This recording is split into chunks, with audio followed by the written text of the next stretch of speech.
ഇന്ന് തന്നെ ഡൗൺലോഡ് ചെയ്യൂ. കാണൂ നിങ്ങളുടെ ഫേവറേറ്റ് ഷോസ്. അയാളിവിടെ പുറത്ത് നിൽപ്പുണ്ട്. നന്ദി പറയാനോ മറ്റോ ആണെങ്കിൽ ചെന്നോളൂ. സർ, ഇനി ഒരിക്കലും സാർ എന്നെ തെരഞ്ഞു വരില്ലല്ലോ. സാറിനെ ബുദ്ധിമുട്ടിക്കില്ലല്ലോ. എന്തിന്? എനിക്ക് അതിന്റെ ആവശ്യം എന്തിന്? എനിക്ക് എന്റെ പണം കിട്ടി. ഇനി നീയായി നിന്റെ പാടായി.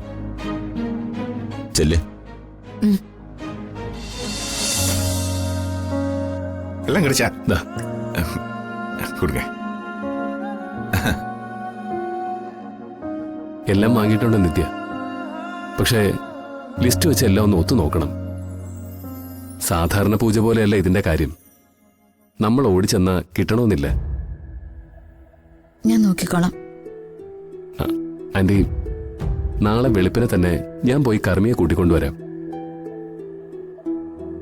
പിന്നെ ഇവിടെ എന്തെങ്കിലും പ്രത്യേകിച്ച് ഒരുക്കങ്ങൾ വേണമെന്ന് ചോദിച്ചപ്പോ വേണ്ടെന്നാ പറഞ്ഞത്.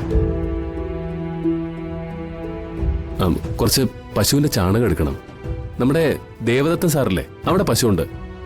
അത് ഞാൻ പോയി എടുത്തോളാം. അയ്യോ, അത് വേണ്ട ഹരി. അതൊക്കെ ഞാൻ പോയി എടുത്തോണ്ട് വന്നോളാം. അതിനെന്താടോ, താൻ ഒരു കാര്യത്തിനും ഓടി ബുദ്ധിമുട്ടണ്ട.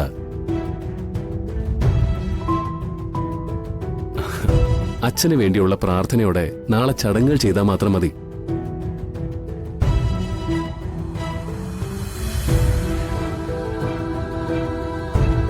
സാർ, இப்பதான் சார் என்னோட சிஸ்டருக்கு கொஞ்சம் மன நிம்மதி கிடைச்சது.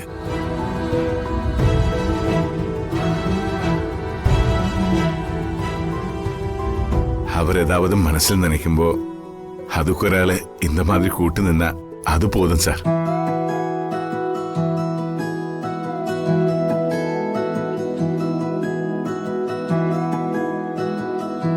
ഇത്രയും കാലം അവർ അനുഭവിച്ച കഷ്ടതയ്ക്ക് പരിഹാരം ഇത് പോതും സാർ.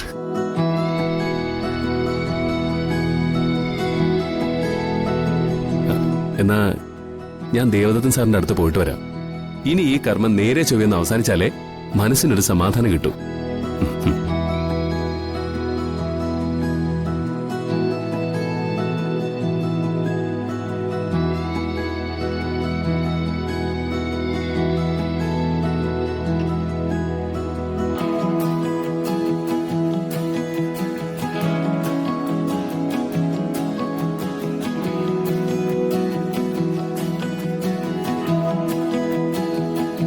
ശരവണൻ പറഞ്ഞത് ശരിയാ മോളെ. നമ്മുടെ മനസ്സറിഞ്ഞ് നമ്മുടെ കൂടെ നിൽക്കുന്ന ഒരാളാണ് നമ്മുടെ രക്ഷകൻ. അയാളെയാണ് ദൈവം നമുക്ക് വേണ്ടി അയക്കുന്നത്.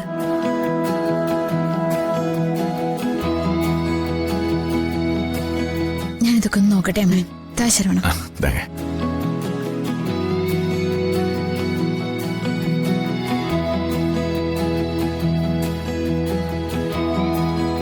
അമ്മ, നിത്യാവോടെ ചെറിയച്ഛനും ഫാമിലി എല്ലാം വരുമ്പോൾ ഹരിസാറിന്റെയും നിത്യാവുടെയും കാര്യം ചൊല്ലണം അമ്മ. പറയണം. രഘുവേട്ടനെ വിളിച്ചപ്പോ ഞാൻ അതുകൂടി പറഞ്ഞിട്ടുണ്ട്. അവളുടെ അച്ഛന്റെ ഓർമ്മ ദിവസം തന്നെ അക്കാര്യത്തിൽ ഒരു തീരുമാനം എടുക്കണം. ആമാ.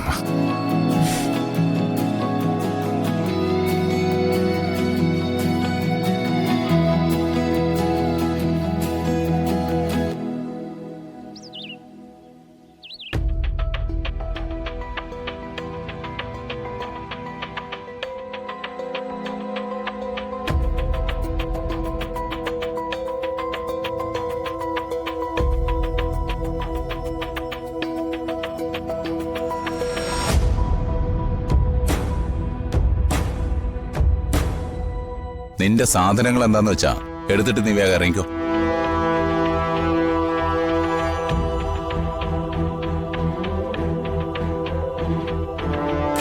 സംശയിക്കണ്ട, ഇറങ്ങിക്കോ. പണം തരാതെ എന്നെ വിടില്ലെന്നല്ലേ പറഞ്ഞത്? എനിക്ക് പണം കിട്ടി, അതുകൊണ്ടാ പൊയ്ക്കോളാൻ പറഞ്ഞത്.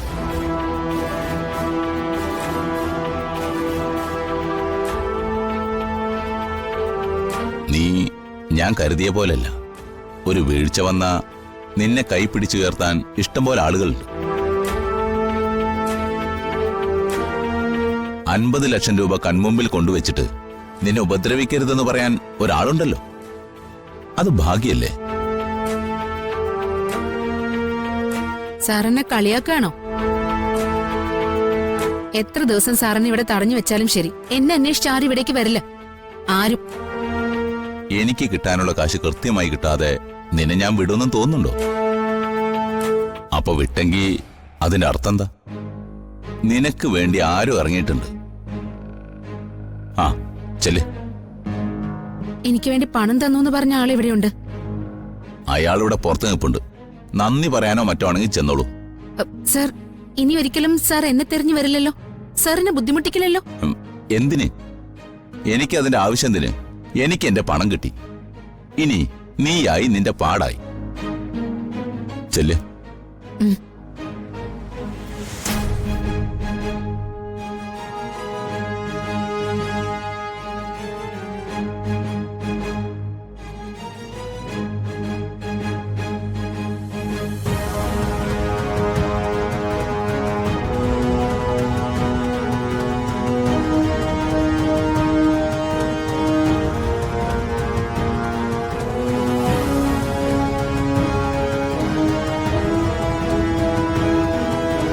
നിങ്ങളാണോ എന്നെ രക്ഷിച്ചേ? നിങ്ങൾ ആരാ?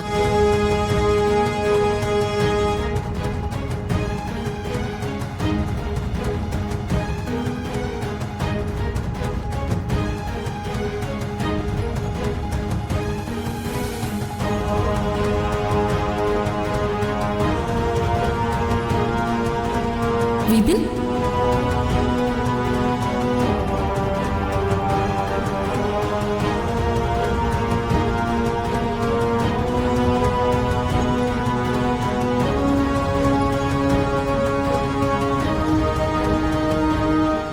എനിക്ക് വേണ്ടി പ്രൊഡ്യൂസർക്ക് പണം കൊടുത്തത്? ഞാൻ ഏത് അവസ്ഥയിലായാലും നിങ്ങൾക്ക് എന്താ? എന്നെ രക്ഷിക്കാൻ നിങ്ങൾ ആരാ? എനിക്കറിയാം നിന്നെ രക്ഷിക്കാൻ ഞാനത് ചെയ്തത് നിനക്ക് ഇഷ്ടപ്പെട്ടില്ല എന്ന്. തൽക്കാലം ഈ പ്രതിസന്ധി നിന്ന് രക്ഷപ്പെടാൻ മറ്റു മാർഗങ്ങളൊന്നും നിന്റെ മുന്നിൽ ഇല്ലായിരുന്നല്ലോ. ഇല്ലായിരുന്നു. പക്ഷേ എന്നെ ചതിച്ചൊരുത്തന്റെ സഹായം എനിക്ക് വേണ്ട. ഞാൻ ആ പ്രൊഡ്യൂസറോട് പറഞ്ഞ് ആ പണം തിരിച്ചു തരാം. എന്നിട്ട് അയാളുടെ കസ്റ്റഡിയിൽ നിന്ന് നീ എങ്ങനെ പുറത്തിറങ്ങും? വീണ, ഇപ്പൊ താൻ പ്രാക്ടിക്കലായിട്ട് മാത്രം ചിന്തിച്ചാ മതി. ഒരു കാര്യം ചെയ്, പ്രൊഡ്യൂസറുടെ കടം വീട്ടാൻ താൻ എന്നിൽ നിന്ന് കടം വാങ്ങിയതായിട്ട് മാത്രം ചിന്തിച്ചാ മതി. പലതവണ നിന്നെ കാണാനും സംസാരിക്കാനും ഒക്കെ ഞാൻ ആഗ്രഹിച്ചിരുന്നു. പക്ഷെ നീ എങ്ങനെ പ്രതികരിക്കുമെന്ന് എനിക്കറിയില്ലായിരുന്നു. ഇനി എനിക്ക് പറയാനുള്ളത് കേട്ടാ ഒരുപക്ഷെ നീ എന്നെ കാറി തുപ്പുമായിരിക്കും.